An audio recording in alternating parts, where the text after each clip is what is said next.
Quando você lê algo diferente de tudo aquilo que você já leu, seja pela estrutura, pelos personagens, pela forma de contar a história, aquele livro te prende e vai te marcar pelo resto da vida. É o que aconteceu quando eu li o incrível Atlas de Nuvens, do David Mitchell.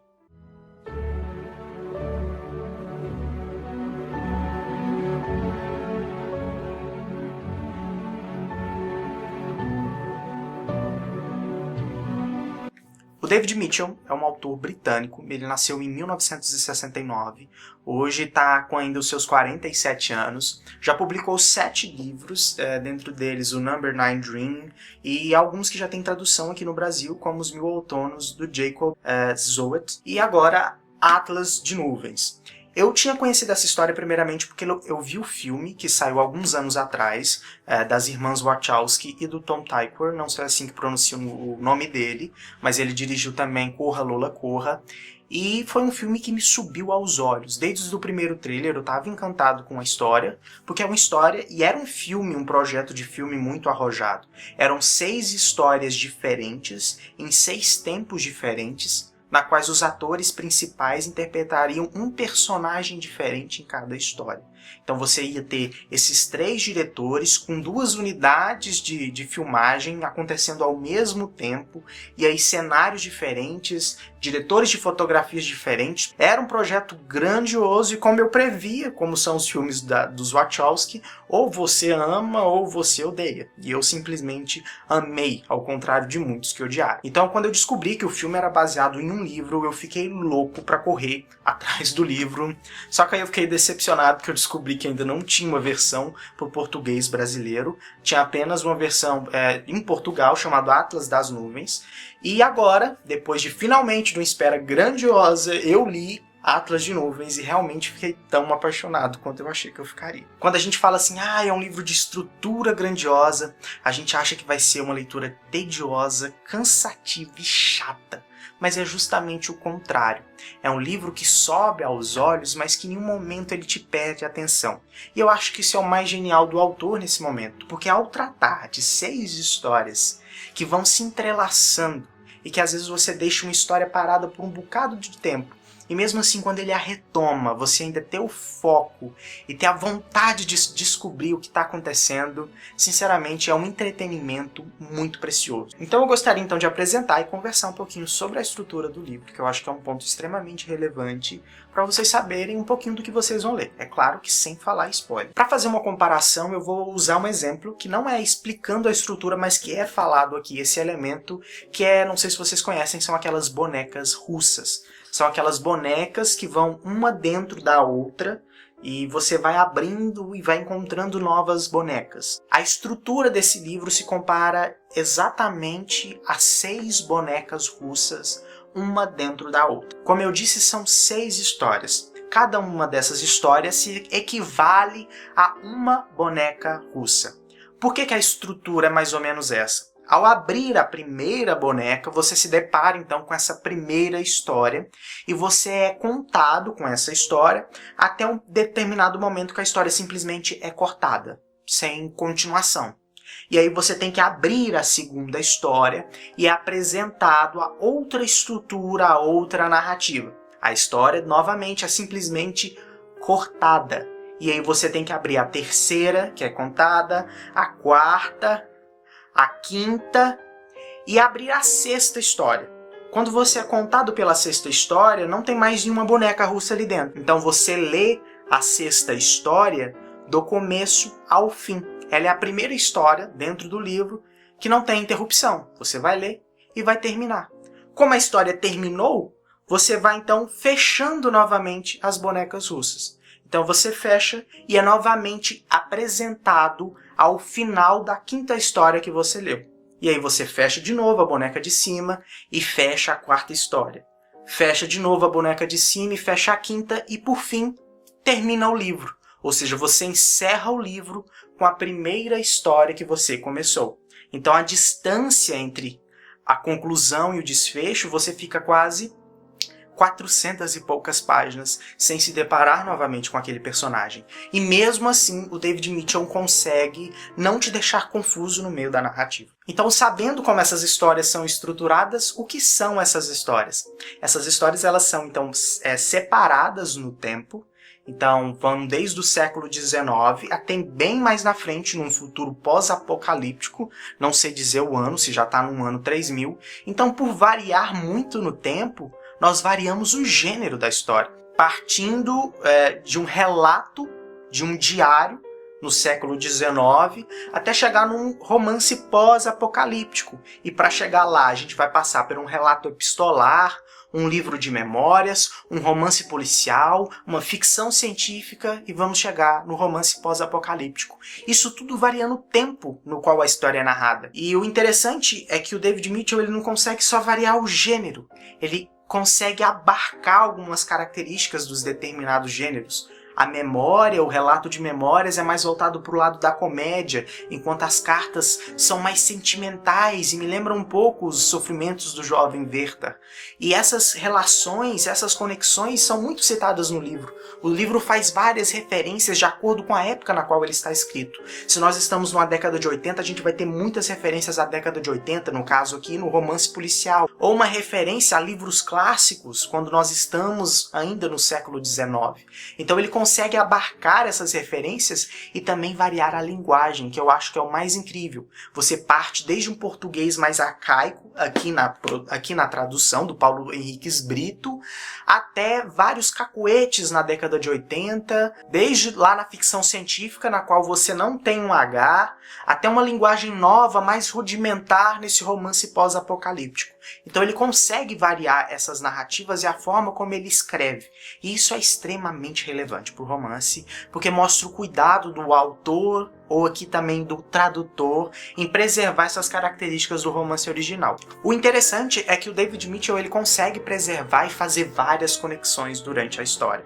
A primeira história, então, é um diário de viagem no Pacífico do Adam Ewing, que então é um advogado que está ainda no século XIX, vai fazer um acordo na ilha do Pacífico, e dentro desse navio, o Prophecies, ele vai escrever esse diário. Ele vai acabar ficando doente e ele vai escrever a maioria desses diários em relação a esse navio. Nessa parte, então, os temas vão tratar também acerca da escravidão, da dominação, da colonização, vai falar sobre a liberdade de ser dominado. Várias coisas vão ser tratadas nessa parte que são extremamente relevantes.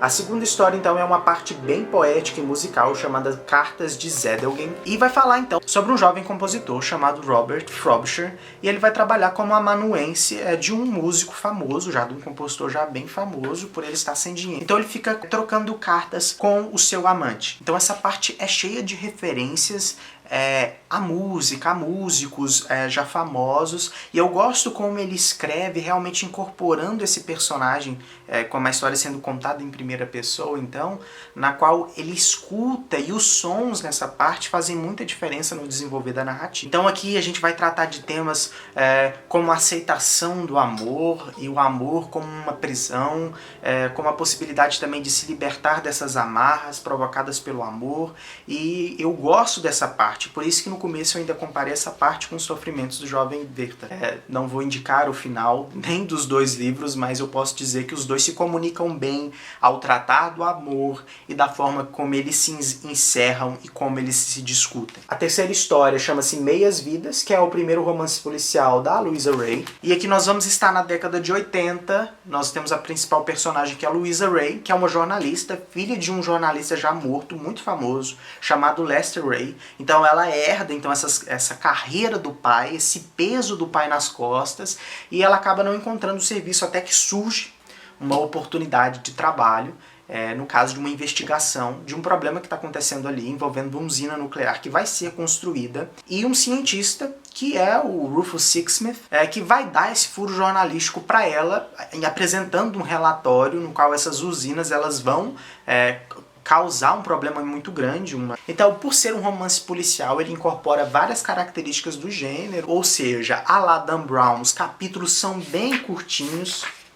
Por exemplo, aqui você tem o capítulo 2, aqui já está no capítulo 3, e todo final de capítulo tem um gancho que te leva ao próximo, então ele realmente estrutura muito bem essa história como um romance policial, com poucos personagens, focando mais na ação e no desenvolver da narrativa, e os personagens são extremamente cativantes, e você tem todo esse desenlace. Entretanto, o que a gente trata de temas, a gente começa a falar de questões ambientais, ou a questão do governo influenciando nessas amarras acaba prevalecendo mais, e isso vai se mostrar mais a fundo nas histórias mais pra frente. A quarta história é um relato de memória chamado O Pavoroso Calvário, de Timothy Cavendish. E o Timothy é um editor literário e ele está publicando um autor novo, os autores pagam pela publicação.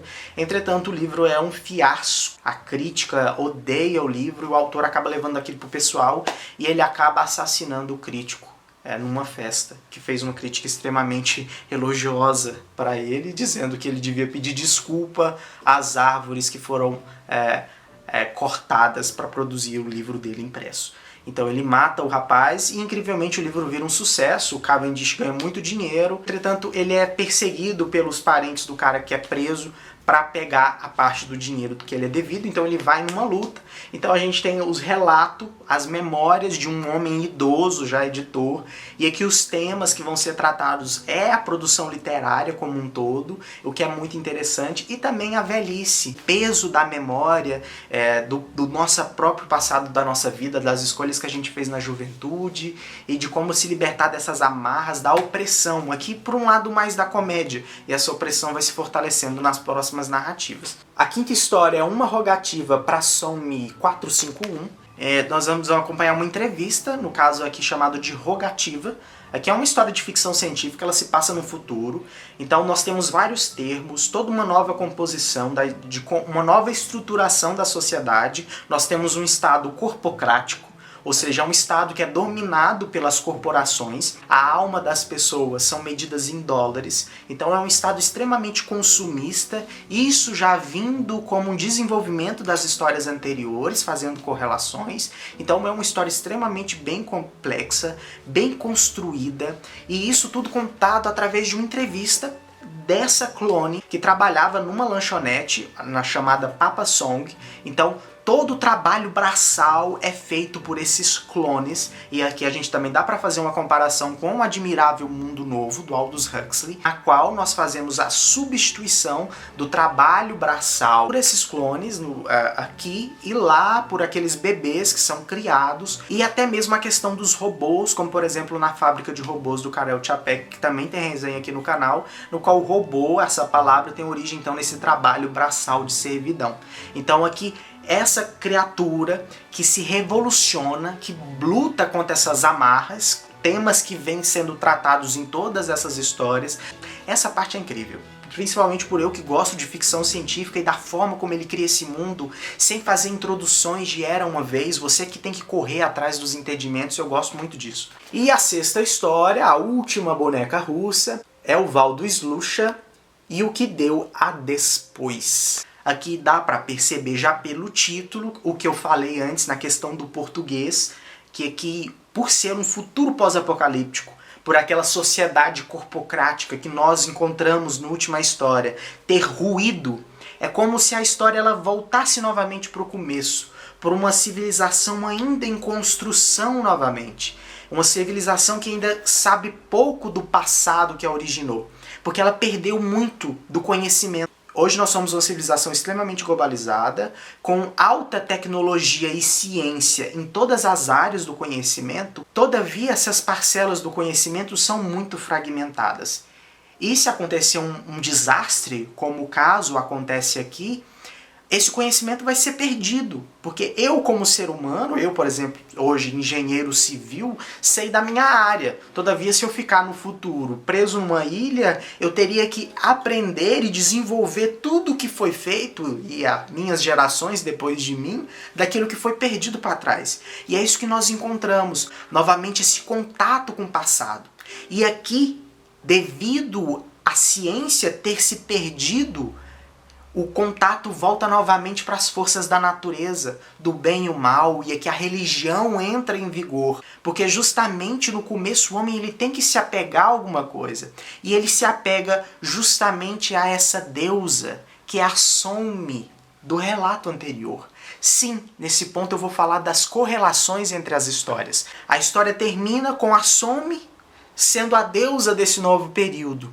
Do mesmo jeito que a história do Timothy Cavendish vira um filme que a Some vê pela primeira vez e se depara com o passado. O Timothy Cavendish, por ser editor, ele recebe aquele romance policial para ser publicado enquanto ele está no asilo, buscando a redenção. A Louisa Hay se corresponde com um cientista, que é justamente o amante do Robert Frobisher, da segunda história, que encontra o livro que é o diário de viagens do Adam Even, que é a primeira história. Ou seja, todas as histórias estão conectadas. Tudo está conectado nessas correlações. Isso é muito belo no livro. E pode parecer que essas correlações são pequenas, mas eu fiz marcações durante a leitura e todas essas partes rosas são citações e conexões entre as histórias. Eu fiz 4 marcações diferentes, ou seja, personagens, correlações entre as histórias, e essas partes são partes que eu achei muito interessantes e citações e correlações legais. Atlas de Nuvens não é um livro para você compreender por completo. Não é um conto, uma novela, uma história fechada, e eu acho que às vezes até é difícil classificá-lo como romance, porque são 6 histórias separadas e que funcionam muito bem isoladas. E às vezes eu vejo pessoas criticando as histórias por querer que o livro seja uma coisa só, ou querer entender o livro na sua completude, mas eu acho que às vezes a gente esquece do que é o processo de leitura, e de quanto essa experiência de leitura é a que importa. Você sentir cada uma das narrativas e conseguir captar um pouco desses temas que são tratados durante a história. Se você perceber como esses personagens buscam pela liberdade, se libertar das amarras, ou perceber qualquer outra diferença e se entreter com a leitura, já vai ter valido muito a pena. Não tente ler o livro como se você fosse um leitor egoísta, e eu gosto sempre de frisar isso. O leitor egoísta é aquele leitor que quer ler a história como se o autor fosse escravo dele. Ele quer ler a história como se ele fosse o autor. E ele fica o tempo todo dizendo, eu não teria feito desse jeito. Eu não teria colocado o personagem desse jeito. O autor não é seu escravo. Você é leitor de um mundo que foi criado por outra pessoa. Então tente aproveitar das experiências que o livro te permite. E não seja um leitor egoísta que quer mudar a história de outro que foi escrita. Mas sim tente comentar como foi a experiência, como isso te aproveitou. Porque se você fosse o escritor de todos os livros, o mundo não teria graça. E a diversidade que faz o mundo e Atlas de Nuvens ser o que ele é. Dê uma chance para Atlas de Nuvens. E se você não quiser ler rápido, vai lendo aos pouquinhos. O que importa é a experiência, faça a sua opinião. Se você não gostar do livro, não gostou, não fluiu para você. Deixa quieto, tenta outra vez, tenta outro livro. O que vale a pena é a experiência de leitura. Agora, partindo para a parte corpocrática, a parte de amantes de livros, eu tenho que mostrar essa edição incrível. O livro vem dentro dessa caixinha, que tem vários recortes de imagens, e aqui vem Atlas de Nuvens escritos. O fundo também é super lindo. E aqui a capa tem essa partitura, aqui escrito o nome do tradutor. E vocês estão ouvindo essa musiquinha de fundo o vídeo todo, que é o sexteto Atlas de Nuvens, que é composto aqui na segunda história pelo Robert Frobisher, e que é uma música composta pelos compositores do filme, que eu acho incrível. Então tá aqui passando o vídeo todo para você também se encantar com a trilha sonora. Então é isso, leia o livro, assista o filme, venha aqui debater comigo, e o que importa é a gente incentivar a leitura num país que precisa ser mais leitor. Então é isso, obrigado por nos acompanhar. Se você gostou do vídeo, deixe o seu comentário, sua curtida, e não deixe de se inscrever no canal para você acompanhar os outros vídeos. Então é isso, muito obrigado e a gente se vê nos próximos vídeos. Até mais!